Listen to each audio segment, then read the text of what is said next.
Sexoterapia, para quem gosta de falar, para quem gosta de fazer e até para quem não gosta.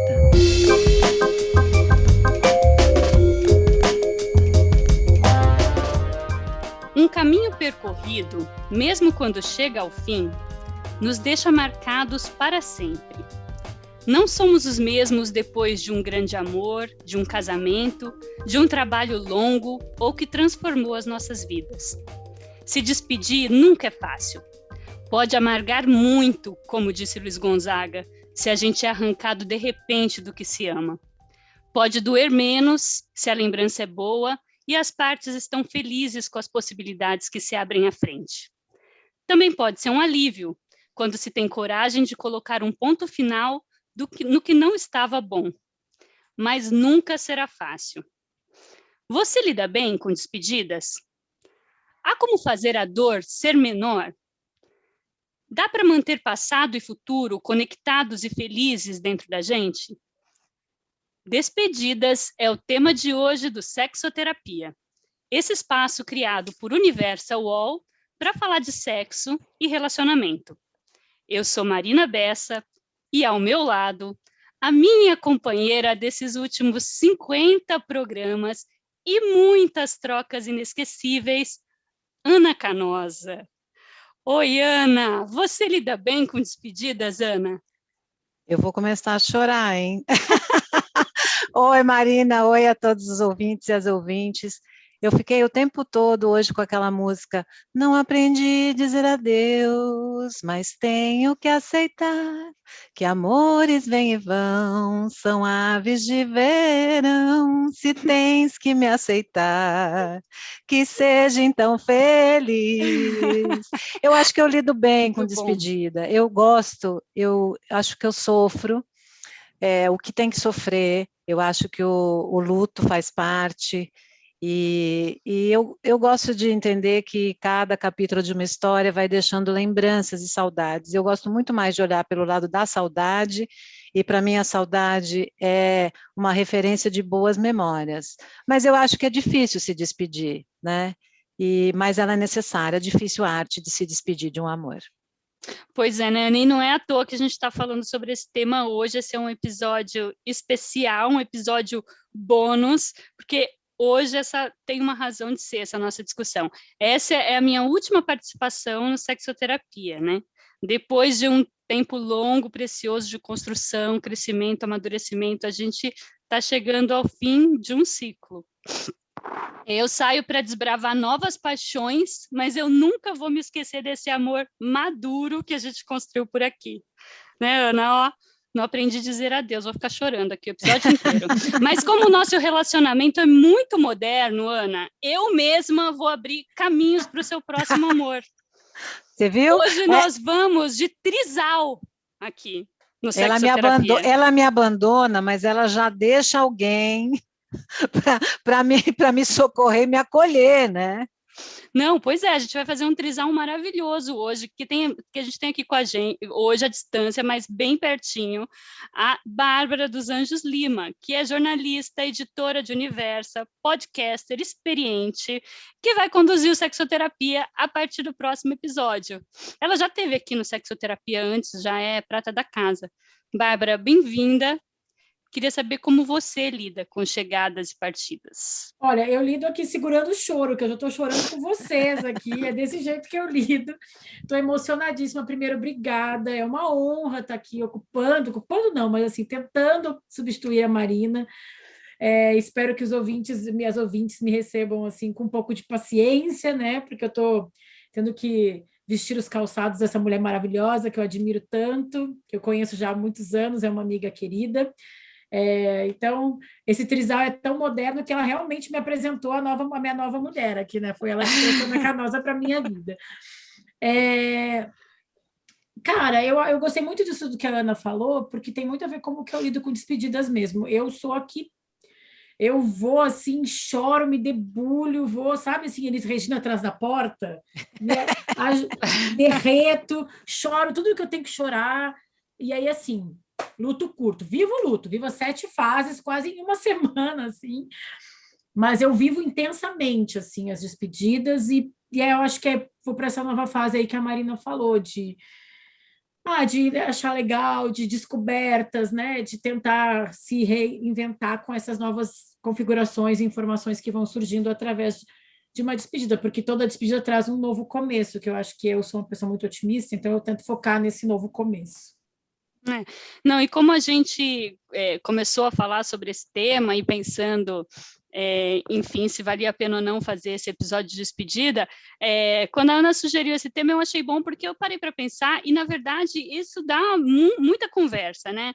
As despedidas, as perdas, os encerramentos de cada ciclo. Então, a gente resolveu fazer o formato convencional e temos hoje, como não podia deixar de ser, 3 histórias de mulheres reais apuradas pela reportagem de Universa. Vamos ouvir primeiro? Vamos lá. Manda casos. A primeira história é da Tainara, de 29 anos, São Paulo. Eu me envolvi com uma pessoa com quem eu não queria, ou não deveria. Em pouco tempo, eu já estava muito dependente. A gente não tinha nenhum compromisso, mas eu estava só com ele, porque eu não tinha vontade de ficar com mais ninguém.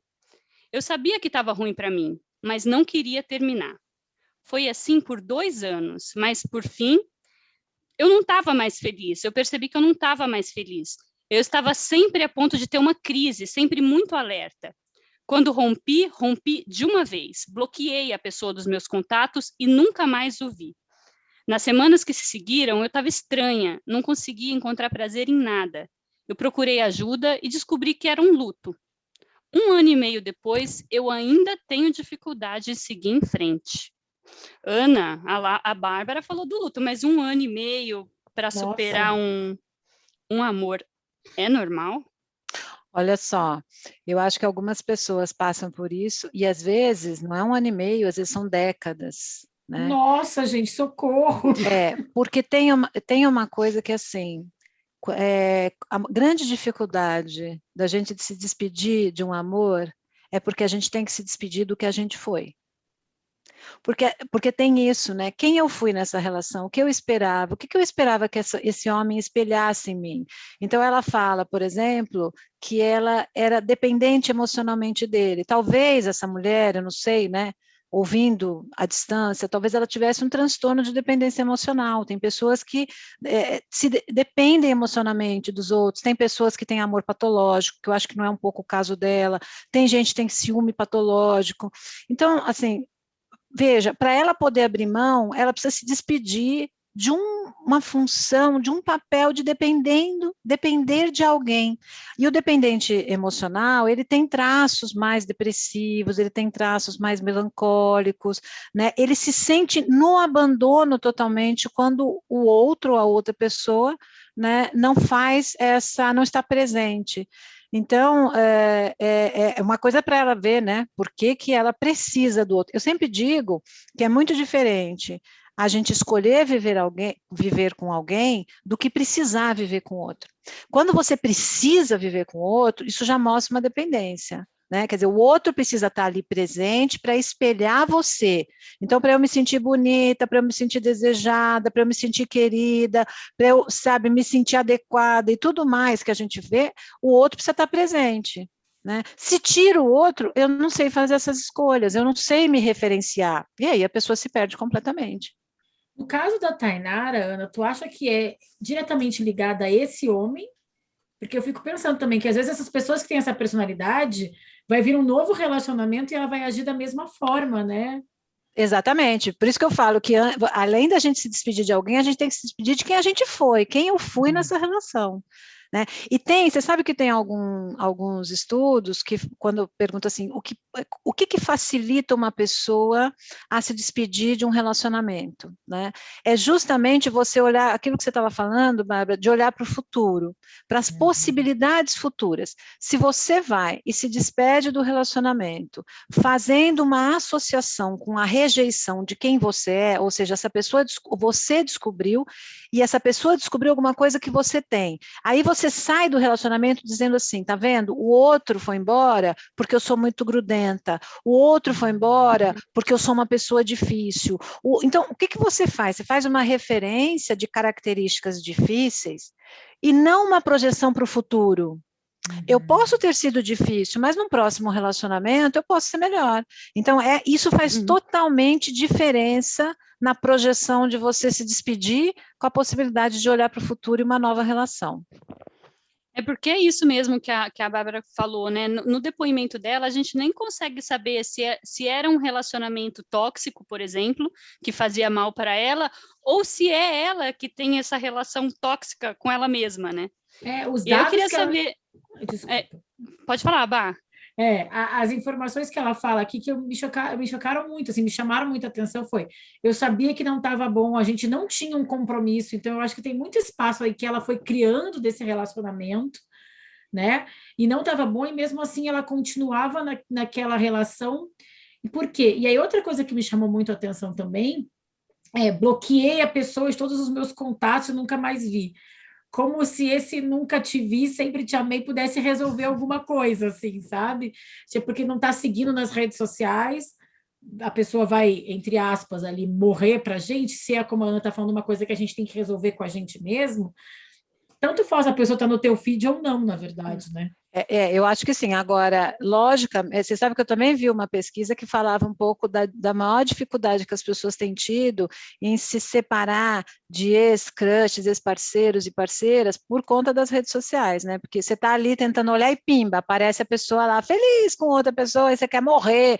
Aí, porque eu sempre digo assim, o que essa pessoa te lembra, o que ela faz você recordar? Então, você olha a pessoa que você teve e ela volta. O que ela faz você recordar? Que você já foi desejada?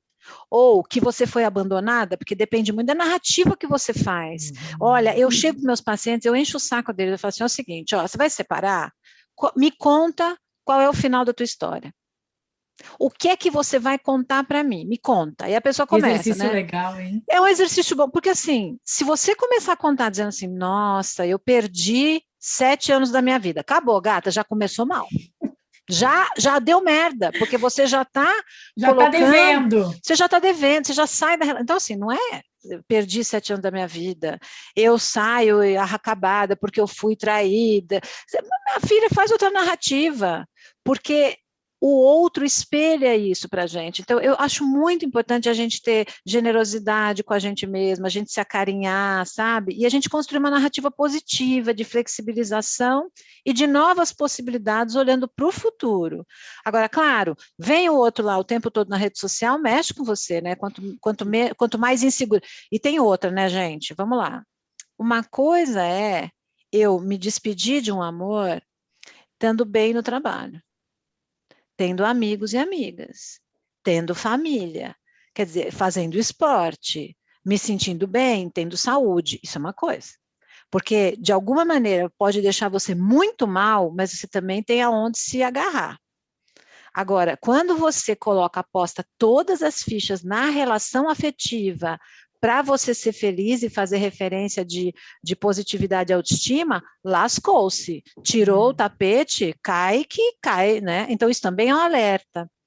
Quanto é importante a gente não apostar todas as fichas de energia, de alegria e felicidade nos relacionamentos. Mas, Bárbara, sobre isso de redes sociais, a Ana falando, né? Eu tendo a achar, acho que eu faria a mesma coisa que ela, porque, assim, não porque a pessoa vai deixar de existir, né? Mas por isso mesmo, porque é uma ferida que você fica lá cutucando, e também porque talvez uma pessoa com um comportamento como o dela, um pouco, né? Enfim, que dificulta um pouco esses rompimentos, que acha isso tudo difícil, ela vai ter aquele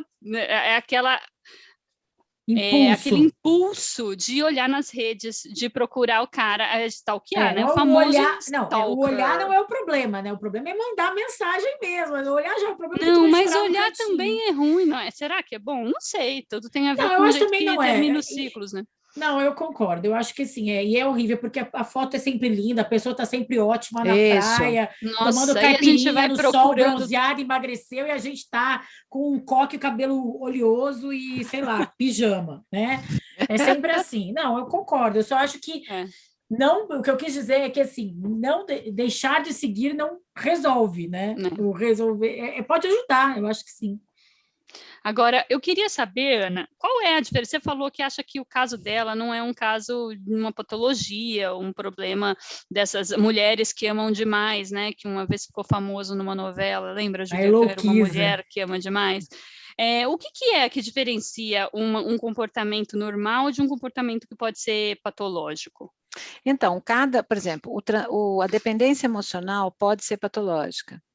O amor patológico é justamente, né, quer dizer, você pode ter uma tendência, mas você pode ter um transtorno, assim como o ciúme, você pode ser ciumenta, mas você pode ter um transtorno de um ciúme. Então, assim, o transtorno a gente sempre pensa que é alguma coisa que foge do controle e que vai te provocar grande sofrimento. É difícil, às vezes, você fazer diagnóstico diferencial entre amor patológico, dependência emocional e ciúme patológico, por exemplo. Mas algumas coisas podem fazer algum tipo, né, ajudam a gente a fazer diagnóstico. Por exemplo, no amor patológico, tem uma questão de transcendência que aparece muito claramente, tipo os sinais do cosmos. Então, então tem uma coisa meio romantizada de a gente é alma gêmea, ele é tudo para mim. No amor patológico, a pessoa tem muita, assim, ela tem muita tolerância ao relacionamento. Ela não tem esse discurso que ela fala, por exemplo, estava ruim, eu vi que estava ruim. Não tem, sabe? Então, né, doutora? Mas você vê, ele não me telefonou.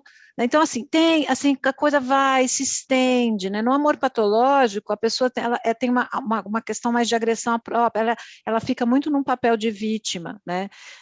Mas ela é muito ativa, ela busca controlar a relação também, ela está sempre presente ali, sempre querendo cuidar muito da parceria o tempo todo, sempre com essa coisa do cuidado, ela faz muito mais do que a parceria faz, ela toma a vida dela como um todo, a relação fica presente 25 horas por dia. Né? Na dependência emocional é diferente, a pessoa geralmente tem uma coisa mais depressiva, né? Ela tem uma coisa mais melancólica, o abandono sempre aparece de maneira muito presente. Então, o que me faz pensar na questão dela é muito mais a questão do transtorno de dependência emocional do que o amor patológico. Né, porque ela não traz nem a transcendência, nem a autoagressividade, ela percebe que aquilo fazia mal a ela, no amor patológico, não tem essa percepção. Ana, e geralmente isso são em relacionamentos amorosos ou isso acontece em família, mãe e filho, amizade? E boa pergunta. No transtorno de dependência emocional, isso também pode acontecer em relações de família, em relações de amizade. O amor patológico não, é exclusivamente da relação afetiva amorosa. Né? Não, isso foi uma boa pergunta que você fez. Esse é um diagnóstico diferencial que a gente faz. Bom, vamos continuar essa história das nossas despedidas ouvindo o segundo caso, que é a história da Roberta, esse é um nome fictício, de 36 anos, do Rio de Janeiro. Manda casos. Antes da pandemia, minha relação com o meu companheiro já não era das melhores, mas estava bem. O isolamento social, no entanto, colocou uma pá de cal no que ainda me mantinha junto a ele. Há pelo menos 6 meses eu tenho ensaiado sair de casa, mas não consigo. Tenho medo de enfrentar a pandemia sozinho. Diante da perspectiva de não poder ter uma vida sexual ativa, acabo me mantendo conformada em estar em um relacionamento que eu não quero mais. Ele, pelo menos, me faz companhia, atende minhas carências. Acho que ele não tem ideia do que está acontecendo. E eu justifico a falta de sexo com toda a situação de pandemia, e ele tem aceitado. Eu sei que é injusto o que eu estou fazendo, mas eu não consigo sair desse lugar de conforto. Gente, hashtag quem nunca, né? Pois é. Porque eu já vi essa história antes, né? Quer dizer, essa coisa da gente estar ali, sabe que o relacionamento para você não é uma grande emoção, você já perdeu o tesão, mas você está ali porque o outro cuida de você, porque faz uma função. Eu vejo 2 coisas aí, 3, vamos dizer assim. Uma é a questão da conveniência de estar junto. O que é conveniente de ter você? Então, ela traz isso claramente. eu tenho sexo, na pandemia não tem, como é que eu vou fazer para ter sexo? Então, né? Além disso, eu me sinto segura, alguém que me dá carinho. Então, tem uma conveniência de estar com o outro. Essa conveniência, já quando a gente, quando no final do século XIX, quando a proposta social de amor romântico, como vivência, para a vivência do amor e do sexo, ficou muito, muito estabelecida na cultura, falar de conveniência no relacionamento era quase um pecado capital, porque os relacionamentos antes eram baseados em conveniência. Aí entrou o amor. Nossa, agora você só casa se for por amor. Por conveniência é muito feio. E a gente nunca mais pôde falar de conveniência. Só que é o seguinte, gente, qualquer relação é uma relação de conveniência, não é? E quando conveniência, vamos combinar, é muito conveniente, né, gente? Não é à toa que o nome é conveniência, né, E é bom, gente? é bom. A gente tem que ser, inclusive, feliz de ter conveniência com o outro. Graças a Deus que eu tenho uma pessoa que faz isso, faz aquilo comigo, etc. Então, tem a coisa da conveniência, tem a coisa da função psicológica que o outro exerce na minha vida, porque às vezes a gente se apega nisso, não é a conveniência palpável do que é concreto, ou do sexo, ou do dinheiro, ou dos filhos, mas sim a função que você exerce na minha vida, que às vezes é uma função de orientação, às vezes é uma função de cuidado, então eu fico preso nisso, né? E também tem uma questão que eu acho que é quase a zona de conforto do cérebro. Tem um neurocirurgião, Fernando Gomes, que ele fala uma coisa super legal, ele fala o seguinte, que o cérebro, ele gasta muita energia, né, e portanto, ele precisa aprender processos que vão economizando energia. Então, o cérebro gosta de zona de conforto. Se você tem uma relação que é mais ou menos ok, né, não uma relação ruim, mas se você tem uma relação que é uma relação mais ou menos ok, né, o cérebro, ele gosta dessa adaptação, então você tende a lembrar muito mais do que é bom do que aquilo que é ruim, porque é uma economia de energia. Então, a gente também vive nesta zona de conforto, porque o nosso cérebro gosta disso. O novo, o diferente, putz, gasta muita energia para você, né, ver todas os novos sentimentos e emoções que te provocam. Eu fico pensando assim nessa história que tu falou, inclusive, dessa romantização versus a conveniência. Não, às vezes a Roberta não está colocando uma expectativa alta no que tem lá fora, sabe? Tipo, como se lá fora tivesse sexo maravilhoso, muitas aventuras, um amor que vai mudar a vida dela. E claro, se ela está nessa relação que não está legal, eu acho que vale ela medir o que está bom, o que está ruim, mas não pensando, ai, lá fora eu vou encontrar tudo que eu não tenho aqui nesse meu relacionamento, porque se tem uma conveniência, se tem um respeito, não sei, a gente não é, a gente também sabe pouco da vida da Roberta. Mas assim, botando para o mundo, para casos similares, você está num relacionamento em que tem respeito, tem um sexo, tem uma amizade, o que é esse amor? Quanto tempo dura esse amor, né? A gente sabe, eu até quero saber, Ana, se fala muito da paixão que dura 2 anos, e talvez eu vejo que muitas pessoas, que tu falou, hashtag quem nunca, eu vejo muitas pessoas próximas de mim não preparadas para esse segundo momento de um relacionamento. É que é um momento mais calmo, vamos dizer assim. Que é um momento mais conveniente, talvez seria a palavra. Mais né? conveniente, mais de aconchego, né? Agora, tem muito assim, né, Bá? Tem uma questão do que você privilegia, né, muito na vida. Eu acho que uma coisa é eu, aos 30 anos, amar sexo, ser uma pessoa que privilegia o desejo, perder o tesão pela parceria e viver como se eu tivesse 70. Né? Ou quando você também tem sexo, você também tem desejo, mas já não é o desejo dos 30. Então, eu acho que tem fase da vida também que vai mudando, né? E agora, você falou uma coisa assim, eu acho que eu já contei aqui no Sexoterapia, eu fui casada com meu primeiro marido durante 8 anos, eu estou no meu segundo casamento. E aconteceu uma coisa muito doida, assim, simplesmente eu deixei de amar. Eu estou falando simplesmente, claro que não foi um processo assim, tipo, acordei do dia seguinte e, oi, não te amo mais, né? Mas, no fundo, o que aconteceu foi isso. Hoje, olhando, e aí, me vinha uma puta de uma culpa, porque eu falava assim, gente, esse cara é tão legal, ele me ama, ele me adora, ele era Deus no céu, Ana na terra, ele era um cara super bacana, tarará, tarará, tarará, e, cara, simplesmente eu não aguentava mais. E eu não tinha motivo, assim, entendeu? E aí eu me culpava e falava assim, meu Deus do céu, Ana Canoa, você vai dizer o quê? E também tem essa ilusão de que precisa ter uma grande, né? Precisa ter, sei lá, uma traição, uma briga. Precisa ter um negócio, dizer que amor acabou. Não, cara, mas às vezes é mais simples do que isso, né? Eu também já passei por isso, assim, tudo dando certo, e eu acho que isso daí, e no caso nem era casado, só era um namorado, mas um namorado, enfim, tão legal, tão gente boa, tão Não bonito, é, amiga? amigo de todos os amigos, e não sei o que, você fala, pô, será que o problema, até a gente se convencer de que acabou, né? Tá tudo bem, você é super legal, não tem nada errado, mas acabou. Até porque você tem que se justificar exatamente isso que a Ana falou. Qual é a sua justificativa? O que vão dizer para mim? Ninguém entende, você não tem com quem trocar, porque todo mundo acha que você tá louca, né? Por que você vai acabar com isso? E aí o que a gente acaba fazendo é procurando um problema, né? Procurando alguma coisa que depois para justificar o término, né? E aí eu tenho um depoimento do outro lado, tá? Porque eu já fui a pessoa que levei o pé na bunda sendo muito legal, sendo muito amiga de todo mundo, porque porque é muito fácil contar a história dos vencedores.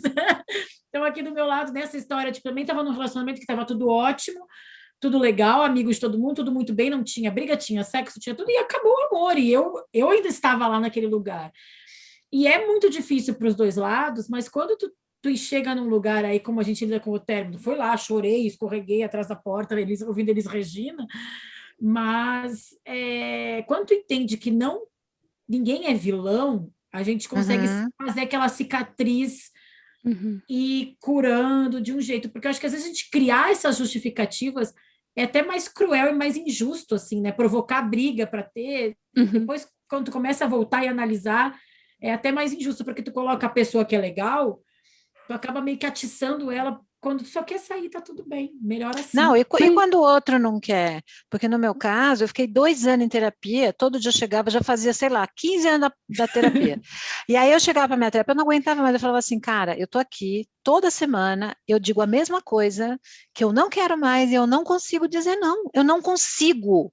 E ela falou assim, um dia você vai chegar em casa e vai acontecer isso, você vai dizer não. Por quê? E eu ficava me perguntando, cara, mas por quê? Porque eu não vou botar uma justificativa. Cara, já fiz 15 anos de terapia, vou sair e falar assim, nossa, cara, filha da puta, é nada. Mas eu tinha essa coisa de, Ana Canosa, você deve ser uma mulher, sabe, volúvel. Aí eu ficava botando umas coisas na minha cabeça, tipo assim, como você pode fazer? Volúvel, doida, você fez 30 anos, agora tá doida, sei lá, agora você quer viver. E eu, gente, e juro, não tinha uma coisa de querer viver, eu só estava vivendo a vida. Mas para mim foi difícil assumir. Eu queria ouvir das duas. Como foi, Ana, contar e como foi, Bárbara, receber, aceitar, jogar essa gratidão para o universo dessa pessoa tão legal que acabou de te dar um pé na bunda, apesar de você ser ótima, maravilhosa. Como é que tudo isso se organiza? Para mim foi uma merda geral. Por quê? Eu estava numa fase que eu não estava aguentando mais. Já tinha feito terapia de casal, eu estava assim, eu estava indo contra o meu corpo, contra tudo, assim, não porque ele queria, porque eu estava dali, né? E quando eu falava de separar, ele não agia bem também, ele não recebia bem e dava, sabe, umas coisas assim, tipo, estava tentando me fazer pensar que não era para eu me separar. Aí um dia eu entrei em casa, ele falou não sei o quê, quando ele falou não sei o quê, eu tinha uma funcionária e falei assim, agora, me ajuda a fazer a mala. Gente, juro por Deus, eu estava voltando da academia, era 9 da manhã. Traumático? Novela. Amiga, traumático foi pouco, que aí eu cheguei, catei as malas e foi aquela confusão, desci com as malas, parei na casa da minha mãe e a minha mãe assim, mas onde é que você vai dormir? Eu falei, então não vai ser aqui. Liguei para uma amiga, fui para casa de uma amiga, porque passei um mês, me divorciei em um mês. Mas assim, ele já sabia ele que me você estava odiando. insatisfeita. Mas ele já sabia que você queria se separar. Sabia, ele me odiou. Ele me odiou, foi a coisa mais difícil, assim, porque eu me senti muito culpada, sabe? E ainda porque o apartamento, eu queria voltar porque o apartamento era meu. E gente, rolou olha, não, casos de família, hein, Ana Canosa? Caso de família, mas eu precisei ser muito forte, assim, para não, sabe? E eu me lembro que a minha terapeuta, eu falava assim, quer saber? Eu vou sair de casa e eu vou deixar o apartamento para ele. Não, deixa, depois eu me viro. Daí ela falava assim, mas por que você vai deixar o apartamento para ele? Não estou entendendo, o apartamento é seu, você está doida? Como assim? Então, assim, a culpa me fazia, assim, tipo, deixa pelo amor de Deus. E eu já vi muitas mulheres fazerem isso, assim, ela se sente tão culpada, né? Nossa, tá se separando, que tal coisa, porque não ama mais. Ela se sente tão culpada que ela deixa tudo. Pelo amor de Deus, tchau, sai fora. Não me perturba. E tem uma narrativa assim da ficção que parece que para superar um término a gente tem que botar tudo no chão, deixar tudo para trás, mesmo quem leva o fora ou quem dá o fora, né? Só funciona se trocar de apartamento, mudar o guarda-roupa, cortar o cabelo, pintar o cabelo, mudar de país, comer, rezar e amar, né? Tipo Julia Roberts. Só assim tu supera um grande amor. E aí, já falando do meu lado, eu tomei esse fora, que foi muito difícil, mas o que me ajudou muito foi me voltar para mim. E eu fiquei mais forte, eu vi minhas qualidades, eu revisitei o que eu tinha feito de errado, porque, obviamente, ó, eu não estava esperando, eu ainda gostava, mas o relacionamento é feito por duas pessoas, eu também tinha os meus erros, os meus acertos, então, me voltar para mim, me fortalecer e me separar também daquela ideia, daquele relacionamento, foi me deixando cada vez mais forte, assim, e aí sei lá, foi meio esse meu processo e foi mais rápido do que eu esperava, assim, sabe? Mas Quando você eu conseguiu perdoar ele por isso? consegui, sim, não, total. Até hoje em dia agradeço, na verdade, né? Mas eu acho que não, eu acho que ficou. Não, eu perdoei rapidamente. Eu não tive mágoa, não tive mágoa. Eu perdoei bem rápido, porque eu sabia que não era sobre mim. Eu acho que isso eu acho que para mim é o mais importante. Não era sobre mim. Eu não Isso. Era ele, a jornada dele, a pira dele, a insegurança, a fraqueza, a falta de amor, enfim. Não era sobre mim. Então, para mim, foi. Quando eu entendi, quando eu virei essa chavinha, vai ele ter a dele, eu Isso vou é ter a super, minha. isso é super importante, porque no meu caso era sobre mim. Eu, Ana, e eu tinha que lidar comigo e eu tinha que falar, ou você vai ser feliz, gata, e vai passar por isso, e ele vai ter que dar conta, que vai fazer o quê? Ou senão você vai ser infeliz. Então, Ô, segura e Ana, vai. Oi, mas gata. sabe, a gente estava falando aqui, toda essa conversa, né? Eu pensando, você sempre fala sobre esses pilares que sustentam o amor, né? Que às vezes é o erotismo, às vezes é essa conveniência, às vezes é uma amizade, enfim, tem, depois até se puder relembrar a gente, porque eu acho super legal visualizar isso. Mas aí eu fico pensando assim, como a gente sabe que a gente está infeliz num relacionamento mesmo e que tá na hora de terminar? Aquele Que não casamento, é aquele uma fase, relacionamento né? novo, ou se não é uma fase, e tudo bem, eu estar confortável aqui e vivendo uma amizade, um companheirismo. Como a gente sabe se a gente está Olha, acomodada ou se a gente está feliz e está tudo bem, né? Porque também tem essa coisa de não se acomodar, tudo bem, às vezes também acomodar, né, gente? Tá tudo bem. Tô Como levantando a a gente bandeira vai do saber? comodismo aqui, gente. Ainda meio, Roberta, no meio da pandemia, gata. Nossa Senhora. olha, essa é a pergunta de 50 bilhões de dólares, né, gato? Porque a gente não tem essa resposta, né? Quer dizer, como sabe? Agora, eu acho que, no fundo, a gente sabe. Porque eu acho que tem uma coisa que é do corpo, assim, quando começa a afetar teu corpo, quando você começa a ficar deprê, sabe? Que a vida perde motivação diante daquela parceria, ou quando você ficar fazendo muito esforço para estar bem. Eu também, isso também, quando você vê umas relações que as pessoas fazem um esforço, é uma energia, é um sofrimento para poder ficar bem, né? Ou essa coisa de você, outra coisa, assim, quando você olha para a parceria e não se emociona mais.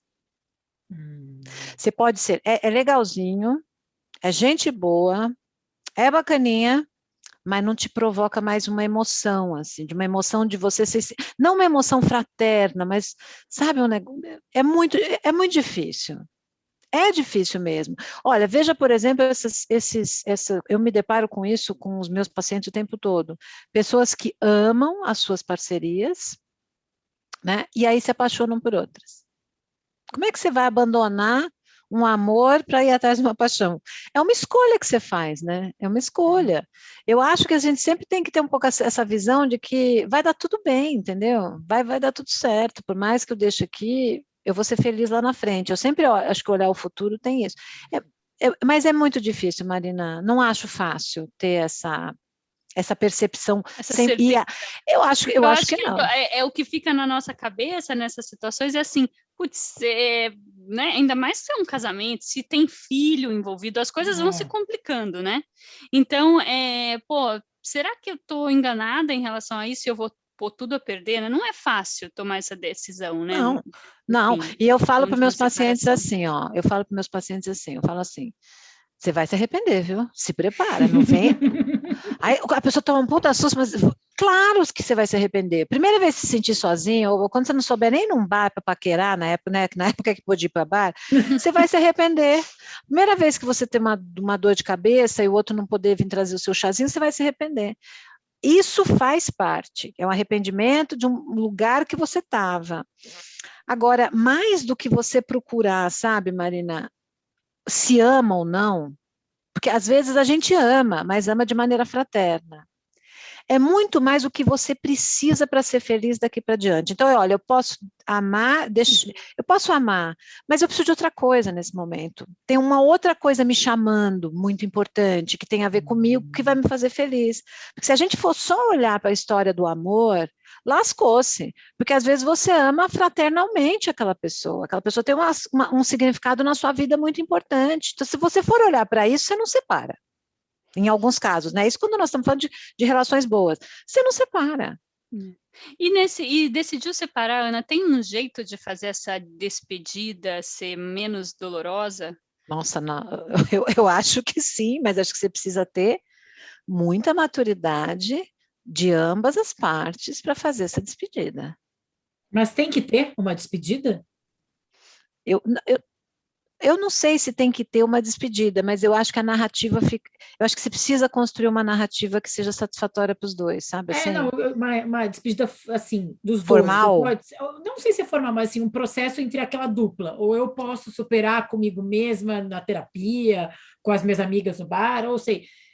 Porque eu lembro quando eu tive esse término que eu contei, que teve uma semana depois do fim, a gente teve esse término. E eu lembro dele me falar isso. Agora tu vai terminar comigo, né? Depois de eu ter terminado contigo, agora é a tua vez de terminar comigo. Aí eu falei, é verdade, eu vou terminar contigo agora.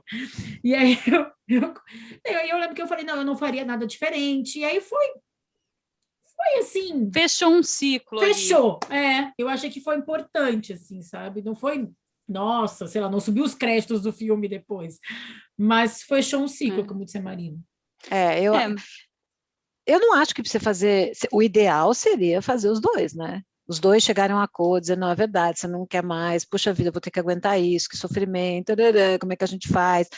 Quando tem filhos, então eu acho que isso acontece com mais frequência. Quando não tem filhos, às vezes quando o outro não quer, você tem que sair, que nem no meu caso, abriu a porta, tchau, né? Aquela coisa de você poder sobreviver fugindo, assim.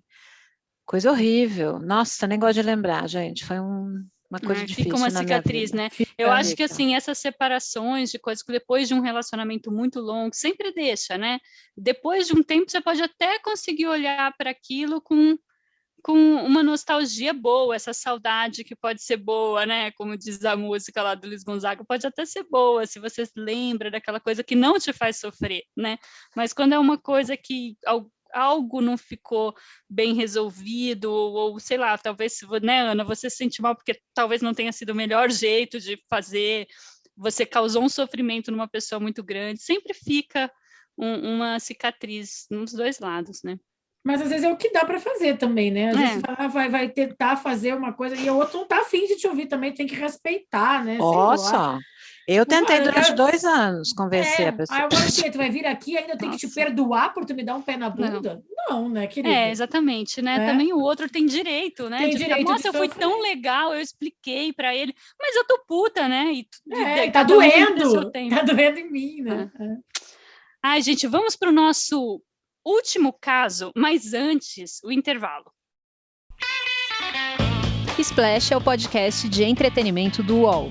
Nele, você encontra o Splash VTV, mesa redonda sobre televisão com os assuntos mais quentes da semana, e tem também o Splash Entrevista e o Splash Show, com análises e conversas sobre o que realmente importa no mundo do entretenimento, e até o que nem importa tanto assim.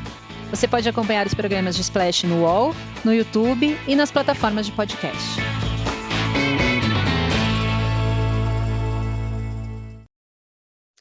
E, por fim, vamos conhecer o caso da Fernanda, de 26 anos, que mora em Berlim. Manda casos. No carnaval do ano passado, eu conheci uma garota em um bloquinho do Rio de Janeiro. Começamos a flertar, nos beijamos, trocamos telefones e continuamos o papo. Chegou a pandemia e decidimos passar o isolamento social juntas. Porém, eu estava participando de um processo seletivo para trabalhar na Europa. Como achei que aquilo não seria mais possível, eu estava vivendo essa paixão intensamente. Até que, em agosto, eu fui chamada para a vaga. Foi difícil, mas nós duas sabíamos que eu não podia deixar passar essa oportunidade. Foram semanas bem dolorosas, em que eu me dividia entre ficar feliz por mudar de país e triste por abrir mão dessa história de amor. Não estamos mais juntas, mas continuamos nos falando. Ela disse que vem me visitar, mas eu não alimento esperanças de que podemos... Ela disse que vem me visitar, mas eu não alimento esperanças de que possamos voltar a namorar. Olha, eu odeio essas histórias, olha só. Eu sempre digo para as pessoas assim, olha, se você encontrar alguém por quem você tenha química sexual, que tenha bom humor, que tenha valores assemelhados e que ainda por cima está disponível, agarra, mas agarra forte, porque essa fórmula, né, do química, bom humor, né, valores assemelhados e disponível para uma relação, cara, isso aqui, ó, é ganhar na loteria, porque não é fácil. A gente, né, quantas pessoas você já viveu na vida, já de crush, de beijar, de transar, e que não foi para frente, né? Não é que a coisa mais difícil é você encontrar alguém para você compartilhar a vida. Então, eu fico assim sensibilizada, que pena que elas não tiveram oportunidade, né? Porque a vida não é justa. Tá aí mais aquele famoso assim, se correr o bicho pega, se ficar o bicho come, né? Se ela ficar, ela vai chorar por não ter ido. Se ela for, ela vai chorar por ter deixado o amor. E deve ser uma pessoa interessante, porque ela deve pensar, como a gente estava falando, a questão do futuro. As duas, né? Elas devem pensar no futuro, nas possibilidades. Então, não tem essa ideia de amor romântico, que vai ser a única pessoa para toda a vida. Então, se eu abrir mão, não. Olha, eu vou abrir mão de uma paixão, mas eu acredito que eu vou encontrar outra paixão, que eu vou encontrar outras pessoas, que talvez a gente se veja lá na frente. Então, tem uma disponibilidade para pensar o futuro com a não exclusividade de um único amor. Por isso que as duas abriram mão. Se você pega uma pessoa que é mais romântica, que acha que só um amor na vida vale a pena, e que ela nunca vai ter essa oportunidade de novo, é capaz de abrir mão de um sonho também, né? Em detrimento à possibilidade do relacionamento, que a gente nem sabe se ia dar para frente, porque estavam apaixonados. Qual, né? dessas duas histórias, Ana, vai terminar melhor? Entendeu? A da pessoa que foi lá não acreditando que amores vão e vêm, são águas de verão.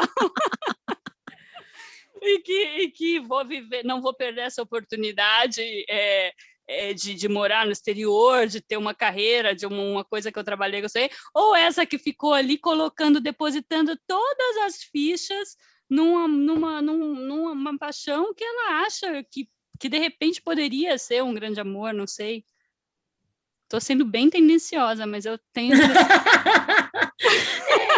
É que o que eu ia falar, na verdade, é que é muito difícil fazer escolhas, só que a grande verdade é que a gente nunca tem segurança, né? O emprego pode ser uma merda, o relacionamento pode ser uma merda, as duas escolhas podem ser ruins, na verdade, né? E as duas podem acabar bem, a gente tem meio que tentar equilibrar ali o racional, o emocional, e uma hora a gente vai, como diz aí, vai com medo mesmo, né? Escolhe e aposta, e aí dá o seu melhor na sua escolha, né? Gente, e tem meio termo, porque olha só, estão morrendo de saudade, enlouquecidas, aí uma vai para lá e descobre que elas vão enlouquecidas, muda para lá também, vai resolver. Eu acho que não precisa também ser, eu entendo que elas tenham feito uma escolha do tipo, ó, vamos, né, porque fica difícil para você e talvez você não queira, mas a vida é muito dinâmica. E é É. isso, foi uma paixão, eu É. acho que, né, vão ter outras. Elas são muito Ou jovens, né? Mas não, eu ou elas acho vão se que, encontrar Ou de não. novo, vão se sei lá, chamar, eu já nesse caso aqui específico já vivi duas experiências bem diferentes, bem e parecidas com essa, mas diferentes no resultado. Eu já bem jovem, mas eu era jovem nos dois casos, mas uma eu estava na universidade, na faculdade, deixei um namorado que eu estava já meu primeiro namorado há alguns anos, para ir fazer o intercâmbio, mas não paramos de namorar, em nenhum dos casos, não deixamos de namorar, vamos, eu vou, depois volto, a gente vai ficar morando à distância. E assim, quando eu voltei, aquele cara Tanta não coisa fazia mais acontece, sentido na né? minha vida, sabe? Eu falei, esse cara não faz mais sentido. Aí passou um tempo, a gente terminou, e eu fiquei pensando, nossa, ainda bem que eu fui, né? Depois eu ia perceber que eu não tinha ido. Aí depois, mais velha um pouco, já estava trabalhando, né? Fui fazer uma pós-graduação também no exterior. Aí eu já era casada, E fiquei um ano ó fora. lá. Mas também decidimos que a gente ia continuar no Rio, sabendo já o risco, né? Já estava gata escaldada, mas falei, não, eu acho que vai no risco, quero viver isso daqui. E nesse caso deu certo, estou casada aí até hoje. Tá vendo? E se eu não tivesse ido, eu ia estar pensando Nossa, lá. eu já testemunhei várias histórias assim de pessoas casadas que foram fazer não sei o quê, pós-graduação, ficaram longe, distantes por mais de ano e voltaram. Ainda mais com tecnologia hoje, né? É muito mais fácil, né? Você não ficar. Eu só me preocupo, Ana, quando alguém se prende a uma história que não é tipo a delas. Foi uma paixão de carnaval que deu super certo e tal.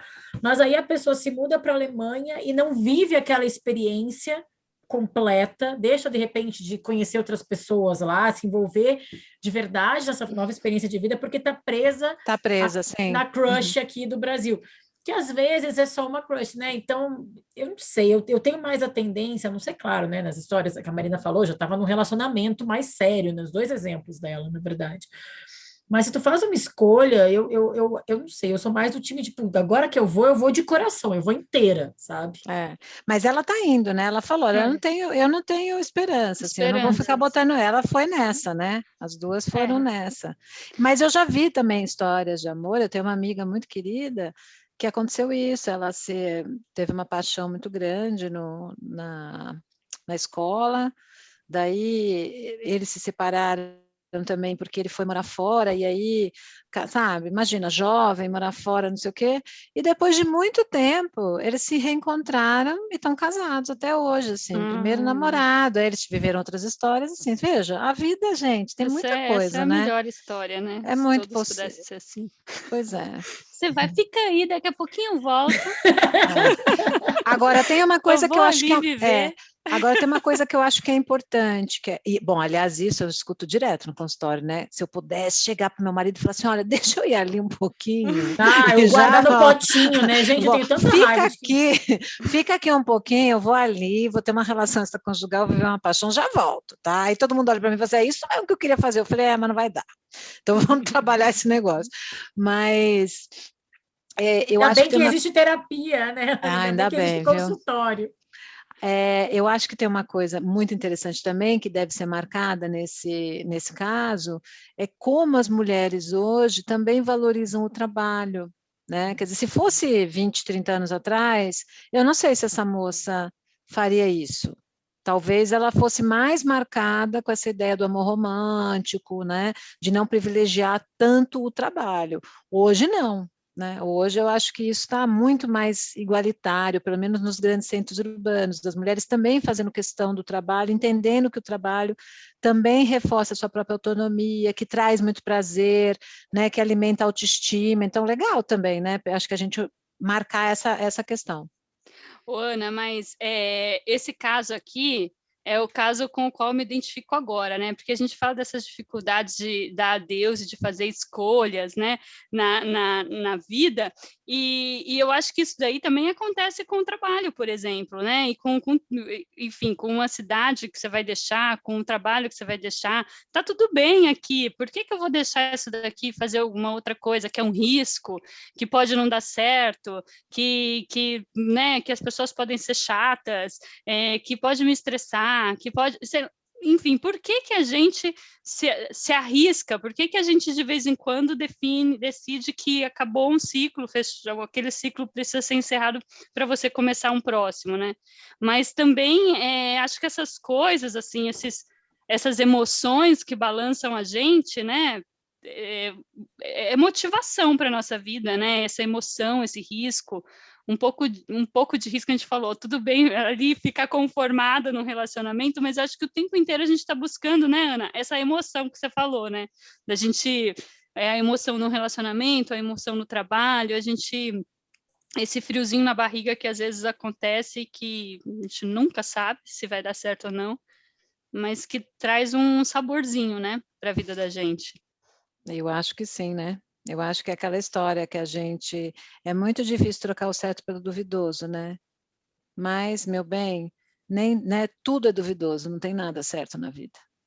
Ô, Ani, e fechar esses ciclos, você insistiu muito nisso, a gente falou um pouco disso no caso passado, mas você falou um pouco disso. Marina, vamos gravar esse episódio, a gente precisa fechar esse ciclo, a gente precisa...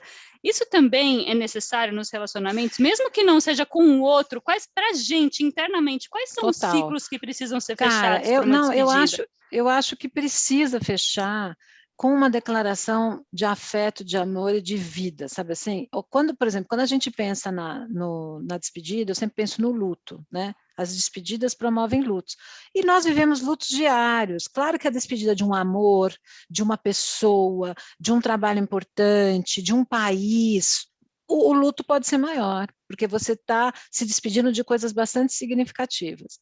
E eu sempre gosto de pensar, por exemplo, nas festas dos mortos mexicana, como eles lidam com essa reverência, com alegria para celebrar aqueles que se foram. E eu acho que a gente aqui, a gente tem o atravessamento do amor romântico, e eu não acho que a gente lide bem com a finitude. Eu acho que para a gente, no Brasil, né, a morte ela é muito difícil de ser olhada, a gente tem dificuldade de falar sobre isso, a gente tem medo, tem uma coisa dolorosa, né? Claro que é doloroso, mas falta a celebração. E essa celebração, claro, ela não precisa ser a celebração festiva, mas eu acho que é celebrar a história. E, de novo, eu insisto, Marina, que a gente precisa criar uma narrativa positiva para a nossa vida, porque isso vai fazer você entrar num novo ciclo. E isso acho que é super importante. Ana, chegamos ao clímax. Ana Canosa, o que a gente aprendeu com tudo isso?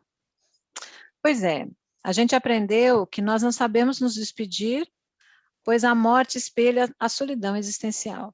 A solidão não é um problema, pois todos nós nascemos sozinhos e somos sós. Mas nós é que fazemos da solidão esse problema. É preciso fazer da despedida também uma celebração do que foi vivido e do futuro que está por vir. Foi pensando nisso, Marina, que eu fiz questão de gravar esse episódio. Dia que você anuncia a sua despedida do sexoterapia. Eu quero aproveitar esse momento para declarar o meu amor, minha admiração e minha gratidão por você ter abraçado esse projeto com tanto entusiasmo e dedicação. Por ter sido sempre parceira e generosa, por ter alegrado as minhas noites de gravação, o momento mais leve da minha semana. Como disse outro dia um ouvinte, você tem uma singeleza marcante e espontânea, que somada à sua inteligência e articulação, torna sua presença cativante e tão complementar ao meu jeito de ser. Fizemos uma dupla potente, que orgulhosamente eu entendo como exemplo de como devemos amar as outras pessoas, explorando e motivando o melhor delas. Talvez nós não sejamos assim com todos os nossos amores, mas ao menos aqui fizemos um bom trabalho e isso já é um bom começo. Eu sei que você também me ama, mas se tem uma coisa que esse podcast nos ensinou, é que sempre tem lugar para mais de um amor. Eu desejo que seu novo desafio profissional te traga muita satisfação e que você tenha saudade de mim, porque a saudade é o registro dos bons momentos que vivemos na vida, e lembre-se sempre que eu terei saudade de você.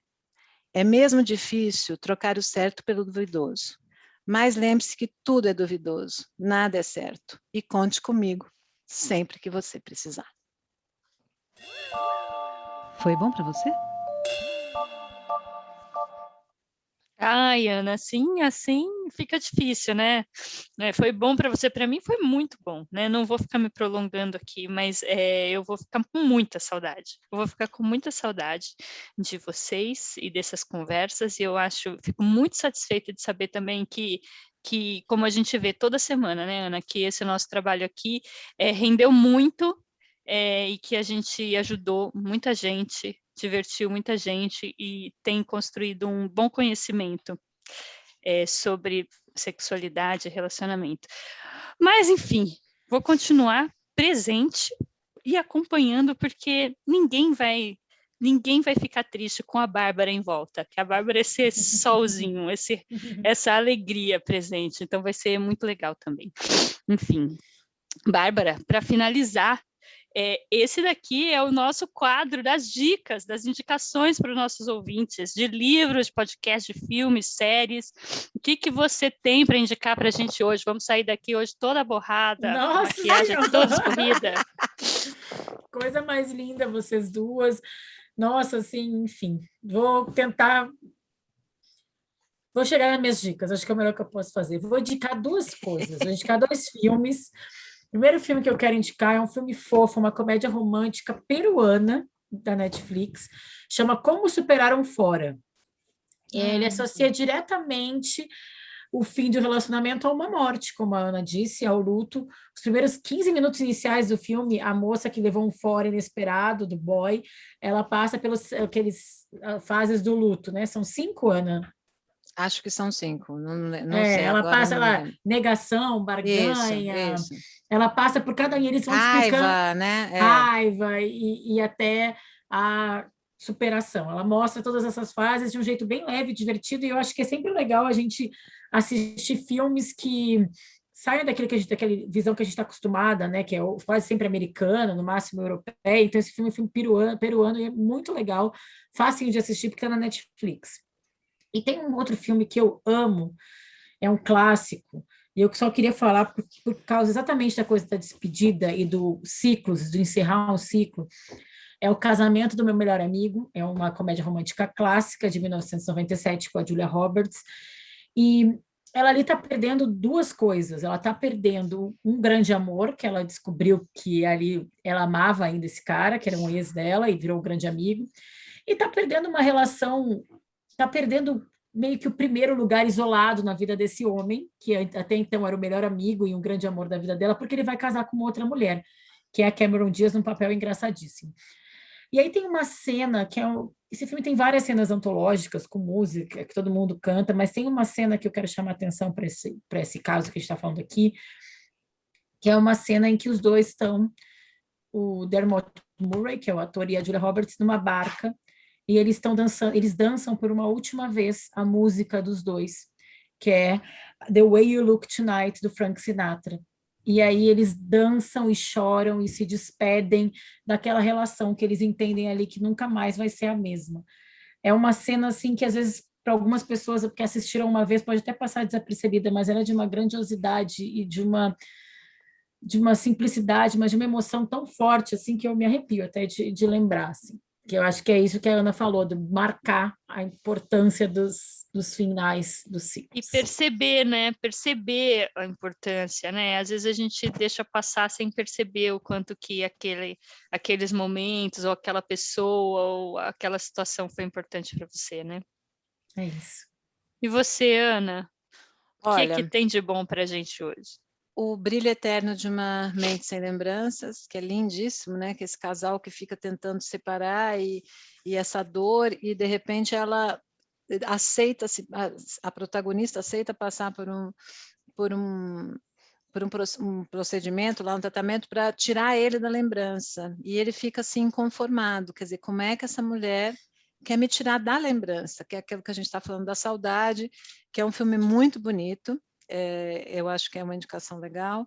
E eu queria também indicar o Professor Polvo, porque, gente, esse documentário que ganhou agora melhor documentário é de uma sensibilidade, é de uma coisa tão maravilhoso, e o momento em que ele, depois de um ano, que ele mergulha no conhecimento, né, daquele povo, né? Não vou dar spoiler aqui, mas quando tem um momento da despedida também, e é muito lindo o processo todo, né? Como essa relação vai sendo construída com tanta sensibilidade, e como é que isso pode ser transformador também para a vida dele, na relação com o filho dele. Então, é muito bonito. Professor Polvo, minha indicação também. Eu assisti também semana passada. Nossa, adorei. eu fiquei muito encantada. Bom, a minha indicação é uma série muito legal que chama Afterlife. Vocês já assistiram na Netflix? Já assisti. Maravilhosa. Tem 2 temporadas, a boa mesmo é a primeira, né? Eu não assisti a segunda.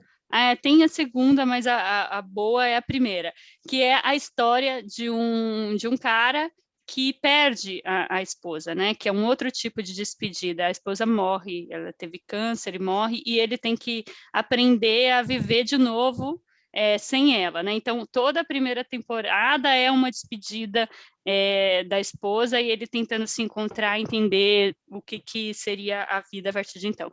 Poderia ser muito triste, e é emocionante muitas vezes, mas é muito bom a mistura de drama e de comédia. A gente ri, a gente chora ao mesmo tempo, num roteiro muito, muito bom.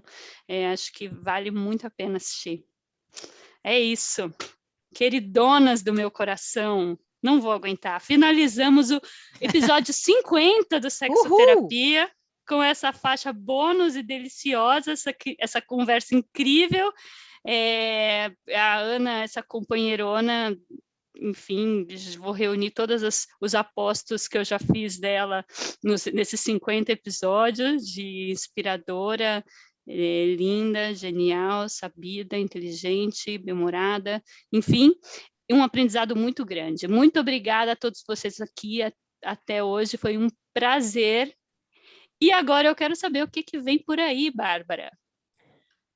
Gente, então começamos agora, a partir da próxima temporada, a 7ª temporada vem aí, toda quarta-feira, a gente vai mudar de dia também, a gente está bagunçando com a vida de vocês, gente, mas fiquem com a gente, que as mudanças são boas, né, Ana? A gente garante. Isso mesmo, é isso mesmo. A 7ª temporada vai vir com o tema Os Personagens da Nossa Vida Amorosa. A gente tem alguns episódios, o chefe, a sogra, a amante, o crush, a amizade colorida. E a gente vai continuar aqui tentando desvendar e ajudar, né, vocês ouvintes, a levar a vida sexual, amorosa da melhor forma possível. Já queria deixar aqui o convite no ar para a Marina voltar quando ela quiser. Oba! Vai ser a nossa convidada. A gente troca de lugar aqui, então as portas estão abertas, afinal a casa foi tu que montou, que decorou a casa, então a casa tá linda, a chave é tua, volta quando tu quiser.